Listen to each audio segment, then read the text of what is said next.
কয়লা উত্তোলনে ভারত সারা বিশ্বের ভেতর দ্বিতীয় স্থানে রয়েছে। আর এই কয়লা তোলা হয় ভারতের বিভিন্ন কয়লা খনি অঞ্চল থেকে। যেমন ঝাড়খণ্ডে রয়েছে ঝরিয়া, বোকারো, গিরিধ, গোড্ডা।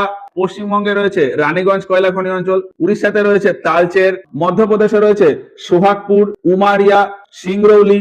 ছত্তিশগড়ে রয়েছে কোরবা।